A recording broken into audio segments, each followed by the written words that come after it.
অর্থ উপদেষ্টা কোন দেশের, বাংলাদেশের নাকি উগান্ডার? কেন প্রশ্ন করছি? তিনি হয়তো জানেনই না। তিনি বলছেন টেবিলের নিচে টাকা দেওয়ার চেয়ে বাড়তি ভ্যাট ভালো। মানে উনি জানেই না যে ভূমি অফিসে এখনো নিচে দিয়ে টাকা দিতে হয়, পাসপোর্ট অফিসে এখনো ঘুষ দিতে হয়। আবহাওয়া অফিস ছাড়া বাংলাদেশের প্রত্যেকটা সরকারি দফতরে যখন এদেশের মানুষ সেবা নিতে যায়, হয় পিয়নে খায় নাহলে উপরে আমলা খায়, সবাই মিল্লা জিল্লা খাওয়া দাওয়া করে। ঠিক এখনো আর জুলাই আগস্ট পরবর্তী নতুন বাংলাদেশে ঘুষ বন্ধ হয়নি, চাঁদাবাজি বন্ধ হয়নি, লুটপাট বন্ধ হয়নি, হয়রানি বন্ধ হয়নি, সিন্ডিকেট বন্ধ হয়নি। তাহলে তিনি বলার কথা ছিল যে আচ্ছা ঠিক আছে, আমরা চেষ্টা করব ভ্যাটটা যেন একটা জায়গায় নেওয়া যায়। তিনি বলতেছেন না, ভ্যাট তো বাড়ছে, অসুবিধা কি, টেবিলের নিচের থেকে ভ্যাট ভালো। মানে কি অবস্থা বুঝেন এরা। মানে সমস্যা হচ্ছে কি, এরা পূর্বে আমলা ছিল, এখনো আমলা, হয়ে গেছে মন্ত্রী।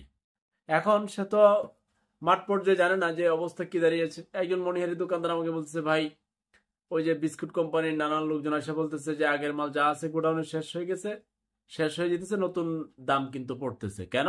কই ভ্যাট বাড়ছে। মানে ওরা, ওই খাদ্য উপদেষ্টা আছেন না, সে বলতেছে ভ্যাট বাড়লে সমস্যা নেই, দাম বাড়বে না।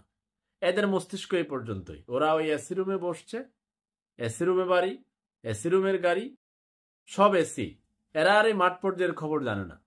মন্তব্য একটা করে ফেললেই হলো। মানে রাজনৈতিক সরকার যখন গণতন্ত্র আর সংবিধানের দোহাই দিয়ে বসে, তখনকার দেখবেন মন্ত্রী এমপিরা লাগাম ছাড়া কথা বলে। এখনই জুলাই আগস্ট পরবর্তী এত ছাত্র জনতার প্রাণ যাওয়ার পরে যারা বসছে, এদেরও লাগাম ছাড়া। এখন আপনি আগে বলতে পারেন তাহলে কস্টিউম লাগাই দেন, আপনি আগে বলতে পারেন তাহলে সুপার গ্লু লাগাই দেন। না, সুপার গ্লু এদের টেবিলের ওই চেয়ারের মধ্যে লাগানো। যতই সমালোচনা করেন, মোস্তফা সরোয়ার ফারুকী, ওরা সরবে না।